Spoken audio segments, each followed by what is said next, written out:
This week on HTO Football, we are delighted to welcome Fern Whelan. The Brighton Defender reflects on Liverpool's title win, talks about the state of the women's game, and chances for young BAME females in the UK. Enjoy a packed episode. Welcome to HTO Football, Fern. It's great to have you on the show. Are you well? I'm good, yeah. Good, thank you, yeah. I said enjoying the sunny weather, so yeah, I'm all good, thank you. Yeah, good. Obviously, your season was postponed a while ago now. Seems like ages, doesn't it? How was the season going at that time? Did you feel it was panning out for the club at Brighton? Yeah, I think it would have been nice if we could have finished off the end of the season because we were kind of just coming into a good run of form.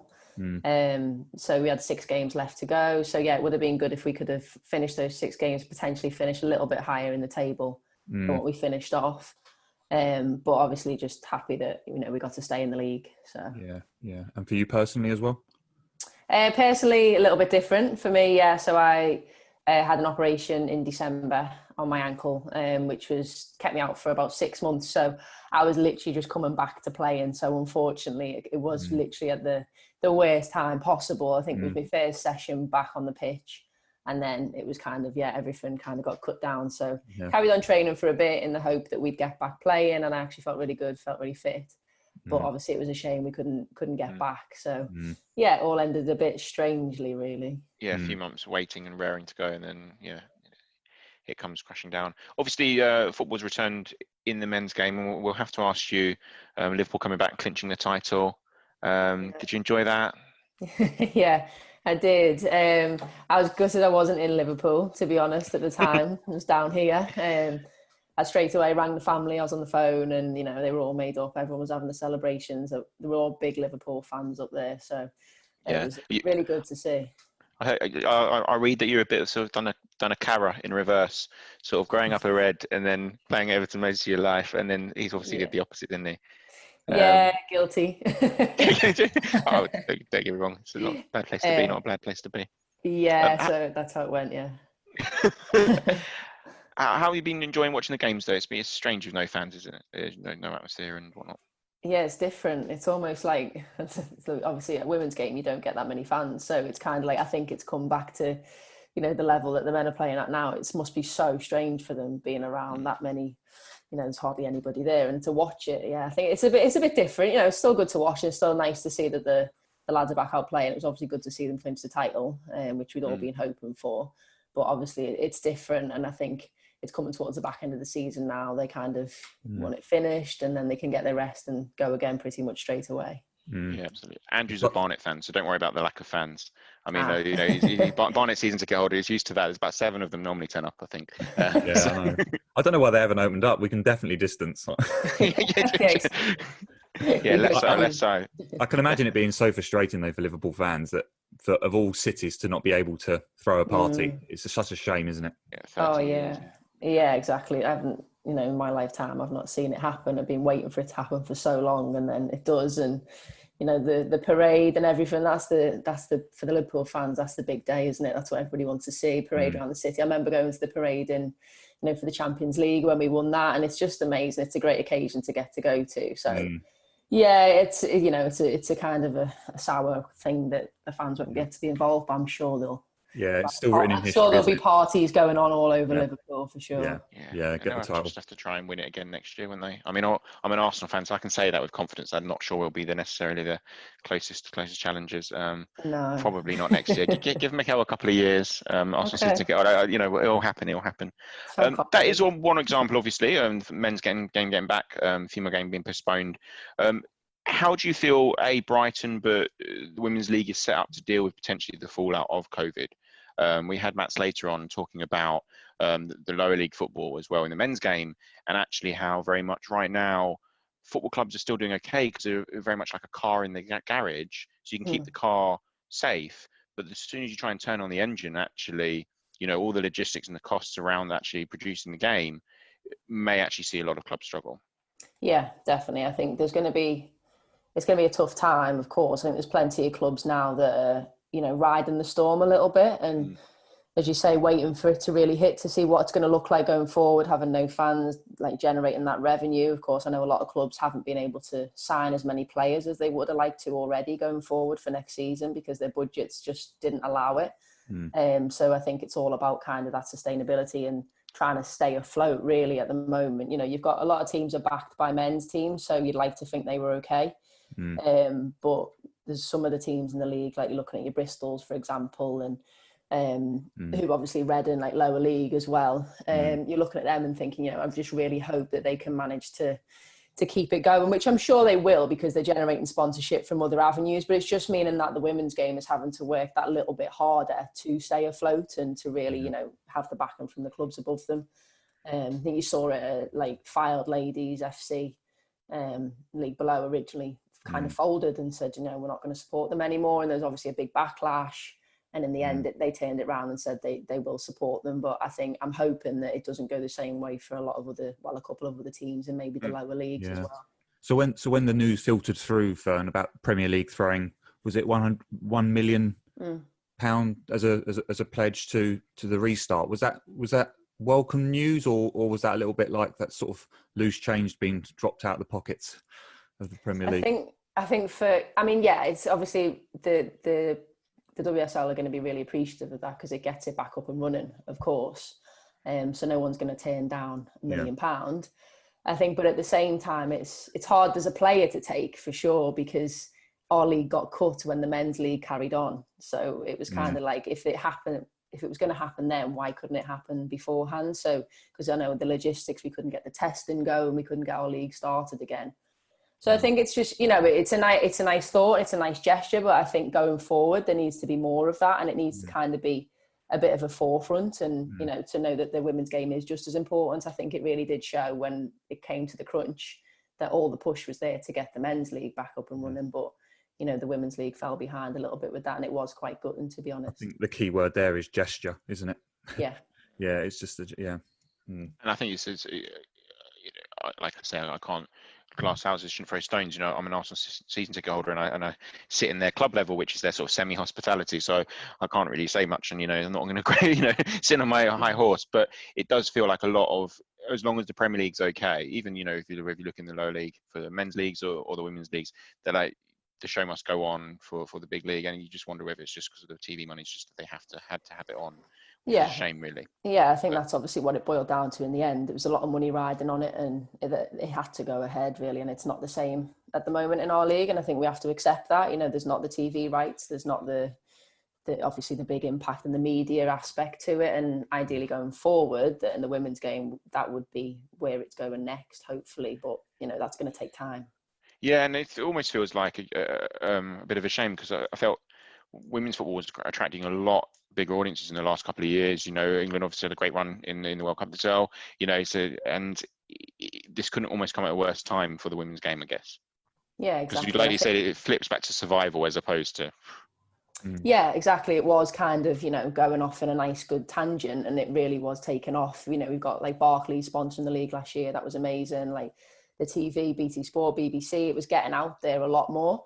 And then again, it happens after every major tournament. A lot of the time, with women's football, you get the big boom. Everyone takes on like the World Cup. They all watch it, and thousands of fans will fill stadiums. And then we'll go out and play, and you'll get 500 people. And it's like, well, where did all the fans go? What happens there? So it's trying to bridge that gap to be like, what happens after big tournaments? Why does the interest just kind of dissipate a little bit? So.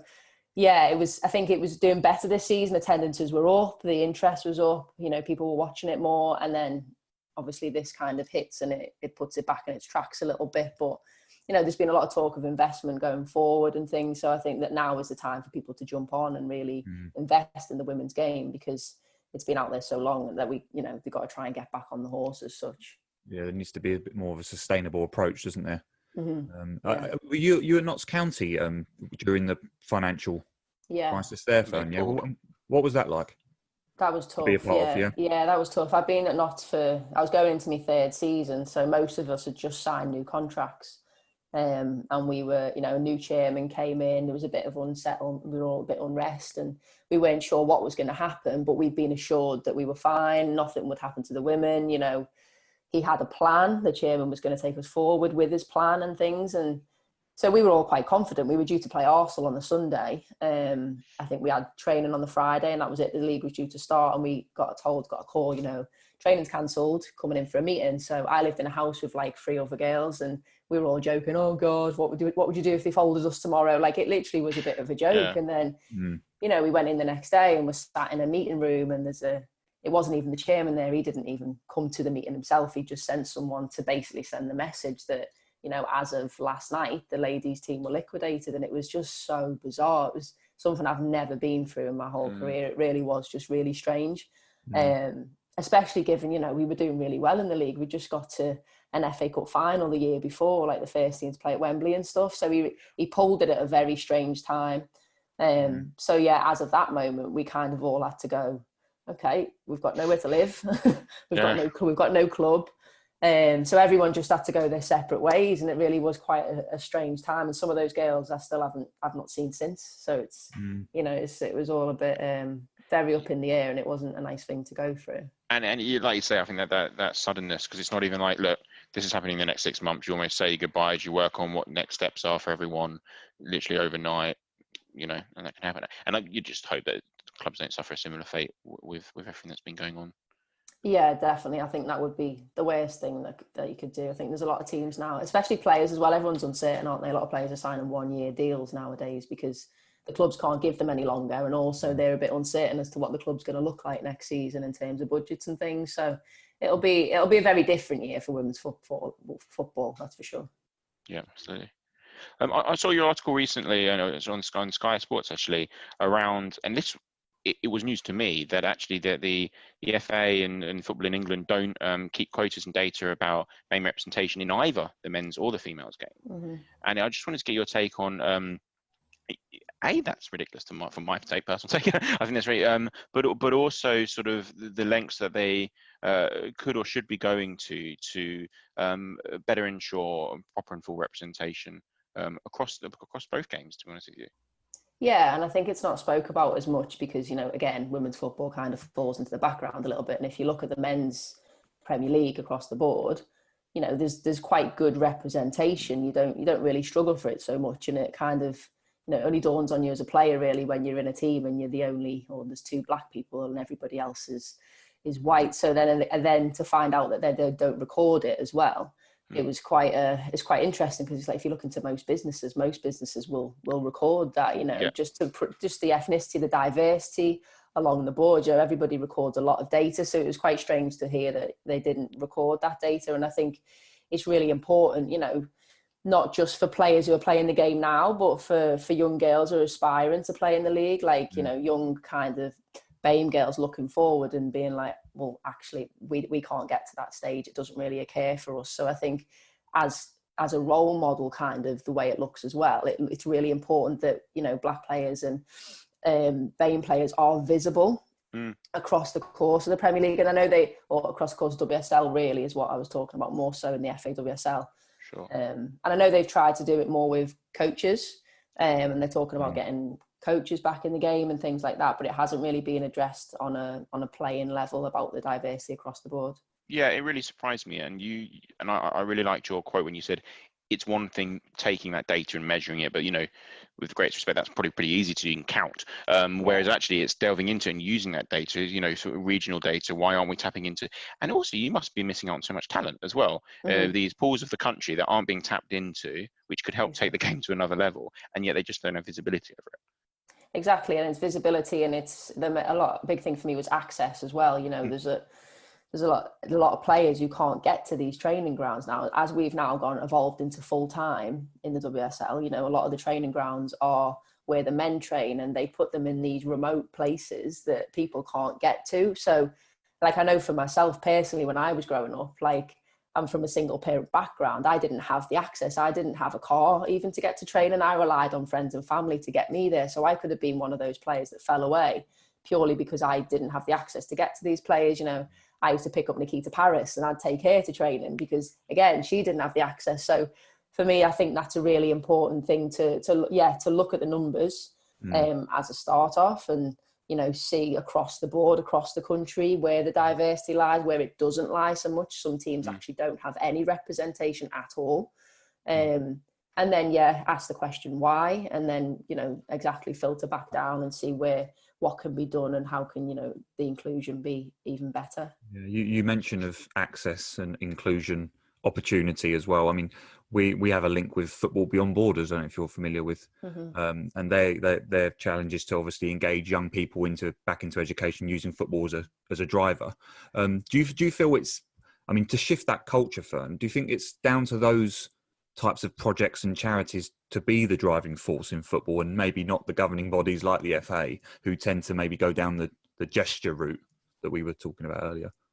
I think it has to change from that, though. I think it's all well and good saying, oh, well, we'll leave it to the charities, we'll let them do the work, we'll let them do the hard work, and then we'll kind of take the credit for it because we are the big bodies and we are the big organisations. But I think it has to go the opposite way, to be honest. I think the big organisations have to really be the ones who are going to be the driving force. Yeah, it's great that, Football Beyond Borders, and I think they're, I think there's goals for girls as well, and projects as well to get girls back into the game as well. I think they're really good and really, really important, and 100% will help that representation and, going forward.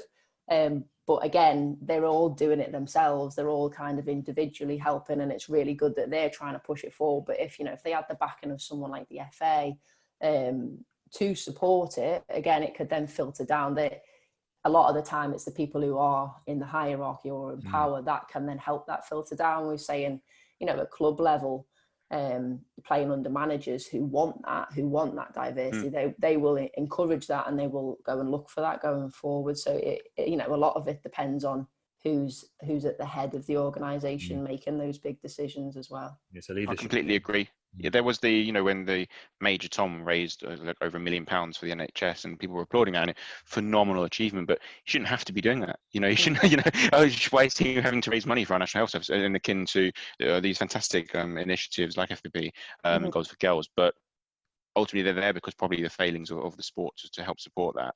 And I think if we sort of could hold them to account a little bit, it's like you said, I'm very much a suit in my day-to-day job, unfortunately. Not quite the athlete you see growing up, but the company I work for would be held account if they weren't doing everything they can to ensure an accurate representation of the locations that they're in. And you wonder if should be a little bit more scrutiny on that. And we were really fortunate to have a footballer who I've known from yesteryear in life, and who's actually a trained accountant. And he said the same thing from a monetary perspective. And you look at the fit and proper ownership and the coaches that come into the game and then that run these clubs ultimately. Sorry, not the coaches, the chairmen and the owners of these clubs. And actually, a lot of blind eye is turned as long as it just sort of makes sense and it's easy and it's how it's been done before. And it wouldn't fly in normal businesses. Just your average supermarket or your average shop, you're not allowed to do that. And yet football gets away with it for some reason. Yeah, exactly. And it's until, people not rock the boat as such, but until people get challenged. I think, you have these organisations where no one wants to challenge and no one wants to say anything. Everybody just goes along with things. And I think, you need different voices. You need that diversity. It's not just diversity of colour and looks. It's diversity of thought, isn't it? It's thinking. It's obviously different ways of doing things. Well, actually, I want to do it. Well, I want to do it this way. And I think, you can make things better collectively by doing it that way. And it's nice. It's nice as well as a player just to be in that environment where you feel like you're equal and everybody is representing the same thing and the same goal, rather than a bit of an outsider as such, maybe at times. So I think that's really important going forward, that it comes from the people in charge to filter that down, who they have to see it as an importance, because otherwise it's the people who see things as important that are always the people who are driving it, rather than it being part of what they actually want to achieve. Yeah, it's true. I mean, the FA have their on the board scheme. I think that Jason Yule's on that. He was telling us the other day about that diversity needs to be reflected at the top of the pyramid for it to filter, like you're saying. Yeah, definitely. I did start the on the board scheme last year to actually be part of that with the PFA, because I was playing with Brighton, everything kind of clashed. But I'm hoping to go back on that again next year, because I think it's really important for female and black representation within the football clubs. Yeah, definitely. We've got our. Should we do our counter attack, Tom? Should we? Yeah, I was going to say we're going to try and change tack a little bit and put you under some pressure. How much pressure you're going to feel, that's up for debate. But we're going to try and ramp the pressure and fire some quick fire questions at you. So for some short, they're not quite one-word answers. Some of them maybe, but just some short, snappy answers. So you want to go for it? Do we take it? Yeah, so alternating. So we'll have kick off with favourite Netflix show at the moment. Lockdown time. How to Get Away with Murder. Nice. I love those sort of programs. Yeah, I know. Weird. They're the best ones, right? Yeah. Don't want to look at Fern's lost Google searches, how to get away with murder, how not to leave fingerprints, all that kind of stuff. Told you we were going to ramp the pressure. Yeah, told you the pressures of a different kind. Wasn't expected. One stadium you'd love to run out at and play? The new camp. Nice. We'll go for WSL Defender that you'd like to be paired with at centre back, but it could be past or present. That's a good one. Millie Bright. Nice. Yeah. Nice. Good choice. We just asked this to every single guest, and Andrew and I have strong opinions. Messi or Ronaldo? Ronaldo. Do you know what? He's winning, and we just can't believe it. Really? Yeah. It's a tough one. It's a tough one, but I just think Is it? He's just the ultimate. He is. Really, you don't even think it's a tough one? Wow. Okay. Normally I've stopped the recording at this point, but. No, I think it's a tough one in terms of how.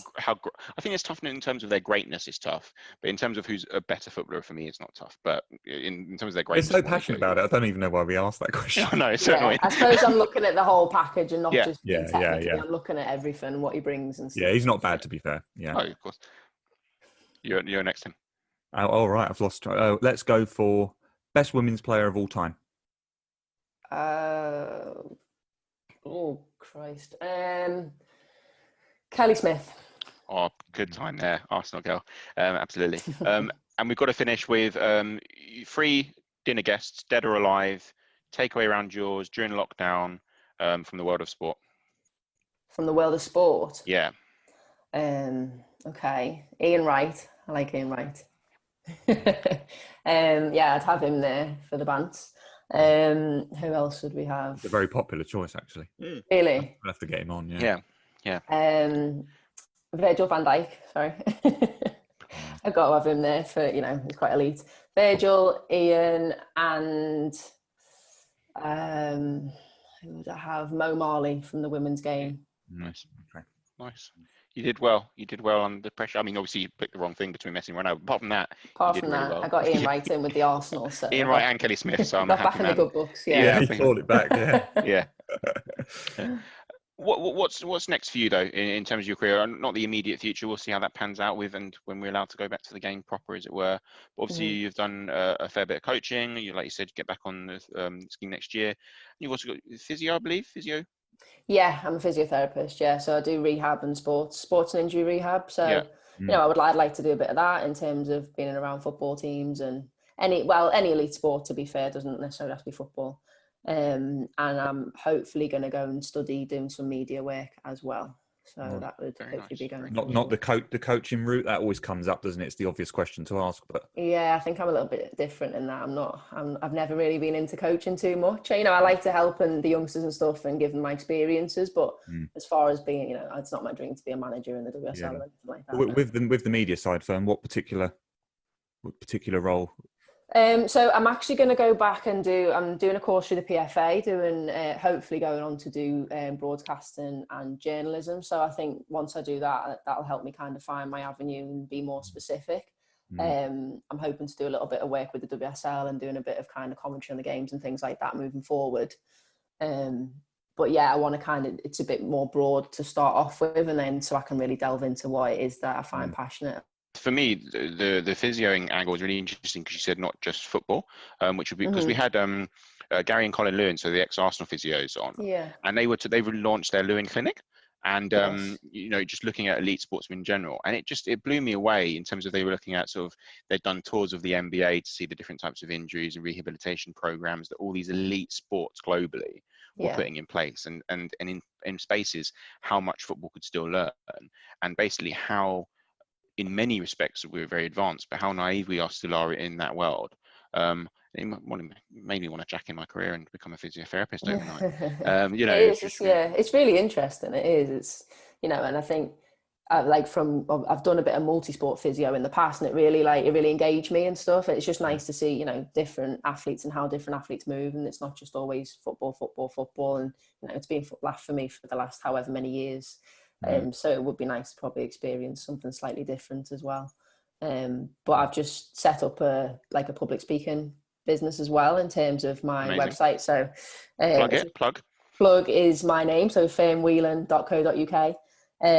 So yeah, it's basically just doing a little bit of talking on mental health awareness, reframing goals, reframing objectives, going forward, and just dealing with comebacks and setbacks, because I've had to deal with a little bit of injury in the past going forward. So hopefully once obviously all this COVID's finished, I can take that into schools, into businesses. It doesn't just apply to footballers, it's more across can be across a corporate setting as well. Just everybody's got to deal with comebacks, setbacks, all that kind of stuff. And obviously the mental health awareness as well is really important at the moment. Yeah, I was at a conference last year in my job. The conference itself isn't dull, near as my career, in case anyone's listening, but it was typically a business conference. It was meant to be quite boring, but Clark Carlisle came on, and he was one of the keynote speakers. And obviously it was a sales conference and pursuit conference for professional services practices. So as I say, couldn't be more worlds apart. And obviously myself, as a football fan, I knew who Clark was, and there was a few people you could tell in the audience who did, but actually by and large people didn't. They weren't necessarily. And yet some of the stuff around his setbacks and his battles that he's faced, it blew people away. And actually it was I think the mindset of a sports person, it can be so illuminating for business as well. And it like I say, it was the highlight of the conference, and it was a long conference, and it was the highlight. It was definitely the highlight of the 4 days. So I really appreciate that. That's what I'll hopefully be trying to do. Hopefully. Yeah, fantastic. Well, all the best with all of that, Fern. That's been fantastic. Thank you very much. Yeah, really appreciate the chat. Really have. All the best with Brighton. Thank you very much. Thank you for having me on. No, it's been fantastic. Enjoyed. Speak soon. Bye, guys. Thank you. Bye. Take care. We hope you enjoyed that chat as much as we did. For all the latest in terms of guest announcements and pod releases, check out our usual social channels on Twitter, Facebook and YouTube at HTO Football. Also keep an eye out for our latest competitions, and best of luck. Stay tuned.